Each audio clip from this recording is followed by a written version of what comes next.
Diretor de Planejamento do Banco do Nordeste do Brasil, recém-possado, ex-secretário do Estado aqui do Rio Grande do Norte, Aldemir Freire, fala sobre as ações prioritárias nessa nova função, os desafios, né? O que ele pretende fazer para fomentar o desenvolvimento da região, especialmente aqui o nosso estado, Rio Grande do Norte. Há 3 semanas no novo cargo, a gente conversa agora com Aldemir Freire. Já está ao vivo com a gente, Moniquinha? Tem que ligar o microfone, secretário, por favor, para que a gente possa conversar com o senhor ao vivo. Já está nos ouvindo, secretário? Boa tarde. Boa tarde, estou escutando perfeitamente bem. Boa tarde para vocês aí do estúdio e boa tarde para os ouvintes da 98. Secretário, eu já vi. Posso chamar de secretário? O senhor foi secretário há pouco tempo ou já chamo de diretor? Pode ficar à vontade. O senhor anunciou já no seu novo cargo, né, uma estimativa de investimentos aqui para o estado do Rio Grande do Norte na ordem de 3 bilhões de reais, 11% a mais do que o banco investiu no ano passado. Esses recursos serão destinados a quê exatamente?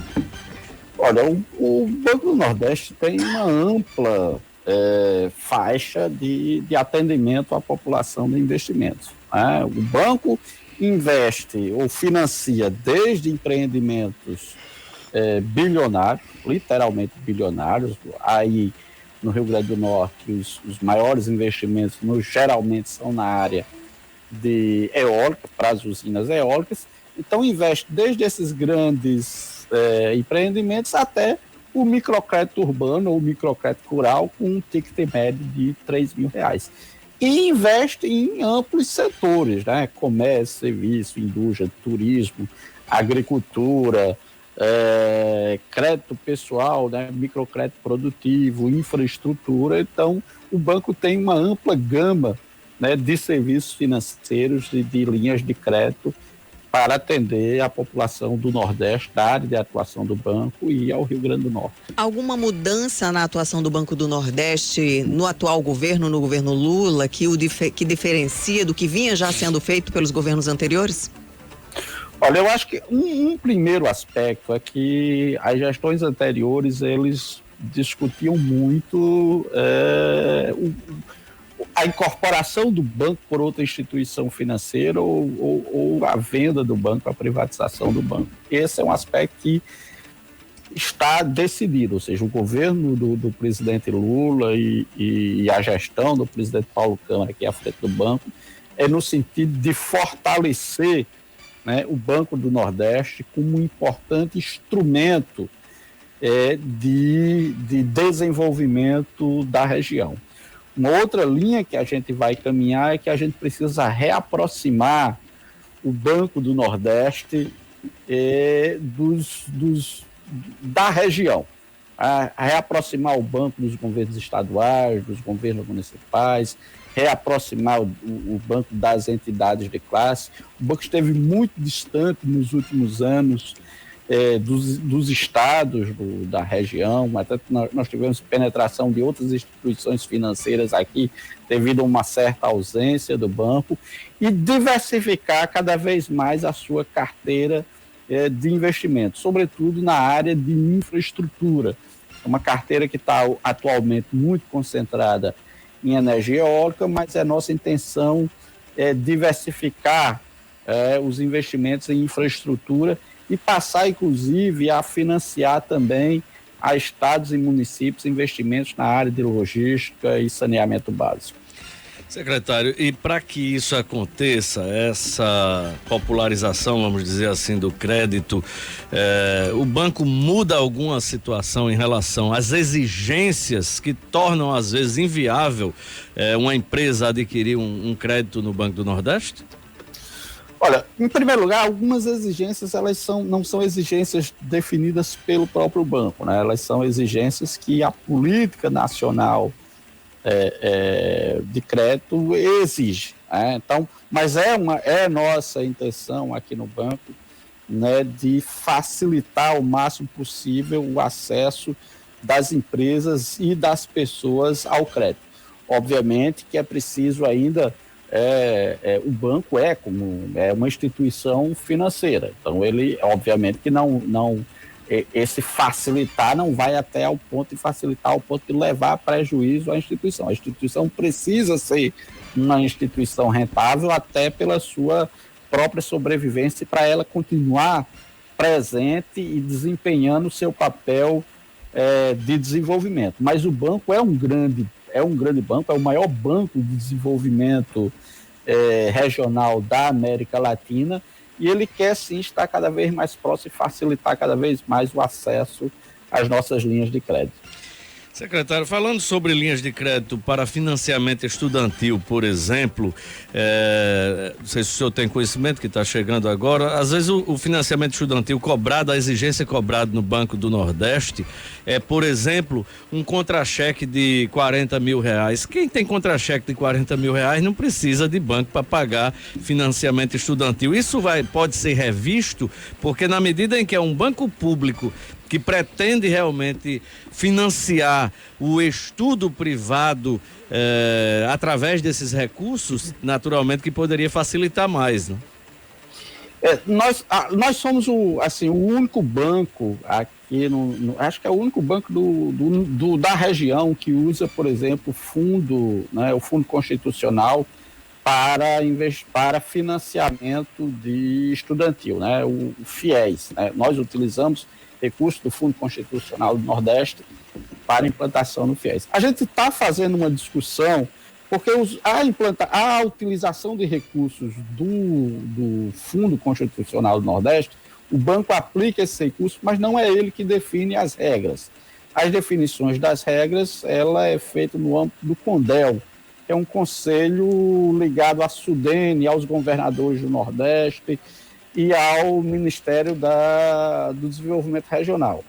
A gente já, inclusive, eu particularmente estive em Brasília há umas 2 semanas. A gente acha que o programa de financiamento estudantil do banco, ele pode sim ser melhorado, tem alguns aspectos a ser melhorados, embora essas regras elas não sejam definidas dentro do banco, mas na programação de utilização do FNE para o próximo ano, a intenção nossa é modificar algumas regras do financiamento estudantil, mas não depende da gente essa definição, porque a definição da política de utilização do recurso do FNE é externa, o banco apenas implementa.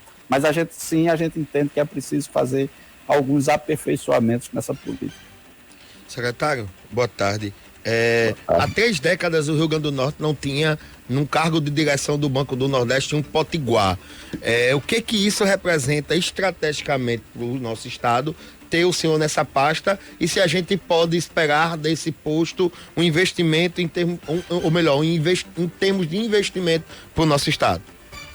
Olha, eu acho que a minha presença aqui, ela não é apenas um caso isolado da presença do Rio Grande do Norte. A gestão atual do Banco do Nordeste, ela está mais diversificada territorialmente. A gente reconhece que o banco teve durante muito tempo, às vezes, uma gestão concentrada em algumas unidades da federação. Obviamente que ele é um banco regional, então ele é o Banco do Nordeste, embora atenda também parte de Minas Gerais e parte do Espírito Santo, mas nessa gestão ele está com uma presença mais diversificada. Por exemplo, junto comigo, né, do Rio Grande do Norte, assumiu também um diretor da Paraíba e assumiu um outro diretor da Bahia. Então nós já temos uma composição de uma diretoria, inclusive com estados relativamente pequenos, como o caso do Rio Grande do Norte e da Paraíba. Isso vai permitir ao banco uma visão da região mais diversificada. Isso vai permitir à diretoria uma visão das particularidades do banco e um olhar especial para esses outros territórios. Não que o banco não tivesse, mas eu acho que a presença, né, de diretores de estados menores aqui, no menor desenvolvimento aqui com uma economia que sejam menores do que aqueles grandes, sobretudo que eu estou pensando aqui em Bahia, Ceará e Pernambuco, que são estados grandes. Então, essa presença de diretores de estados menores ajuda o banco a olhar essas especificidades e ajuda o banco a desconcentrar, inclusive, os seus investimentos, a levar a uma região que seja mais igualitária. O Nordeste, apesar de ser tratado como uma região, mas o Nordeste é bastante diversificado. E existe uma desigualdade interna na região que ela precisa ser reduzida. O Nordeste tem uma economia bastante diversificada, desde os litorais com o turismo, as capitais com suas economias mais desenvolvidas, até os semiáridos do interior, tem as áreas de fruticultura irrigada, tem as áreas de geração de energia eólica e solar, tem as áreas de cerrado com grande produção de grãos. Então, tem áreas com produção mineral relevante. Então, nós somos uma economia diversificada e essa pluralidade da diretoria vai possibilitar ao banco uma melhor compreensão e um investimento mais assertivo no desenvolvimento regional e na redução das disparidades internas. Secretário, por falar em ser mais assertivo, né, o senhor assumiu aí como diretor de planejamento do Banco do Nordeste. Que mecanismos, né, pretendem ser mantidos, adotados, enfim, como critério de segurança para o Banco do Nordeste? Eu pergunto isso porque o Banco do Nordeste chegou a ser citado em escândalos de corrupção, de desvio de recursos públicos, né, em rombos que chegaram a mais de 1,2 bilhão de reais entre os anos de 2005 e 2011. Para quem não lembra, a gente teve, por exemplo, aquele famoso caso que ficou conhecido como o dólar na cueca, do assessor do deputado José Guimarães, do deputado federal José Guimarães, o ex-assessor dele, né?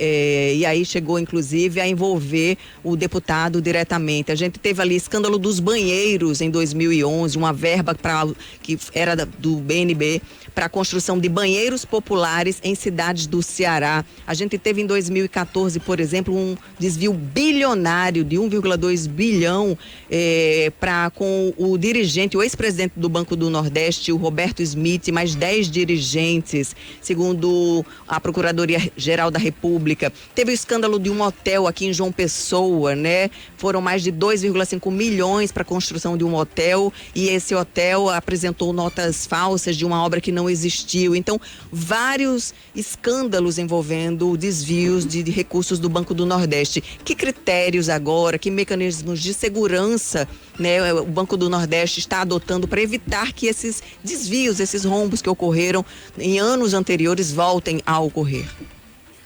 Olha, em primeiro lugar, eu quero reportar que o quadro técnico do Banco do Nordeste é um quadro técnico de extrema excelência. Eu fiquei impressionado com a capacidade, com a dedicação, com o comprometimento e com a honradez dos servidores do Banco do Nordeste.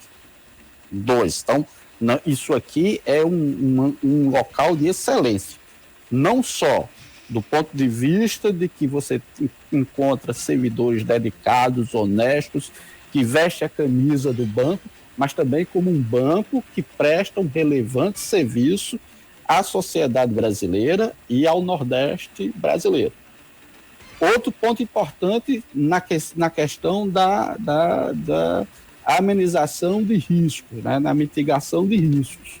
Nós temos aqui as decisões que são tomadas aqui, são todas elas decisões colegiadas. Então, as decisões nunca são tomadas, sobretudo de investimentos significativos, nunca são tomadas de forma individual por um diretor, pelo presidente, por um gerente, por algum executivo.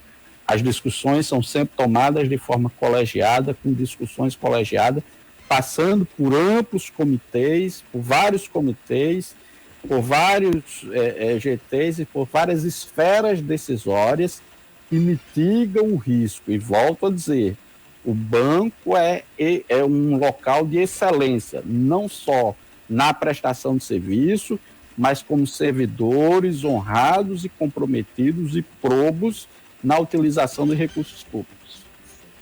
Ok, secretário Aldemir Freire, novo diretor de planejamento do Banco do Nordeste, muito obrigada pelas informações, pela sua participação hoje aqui no 12 em Ponto. A gente deseja muito sucesso à frente aí desse novo desafio.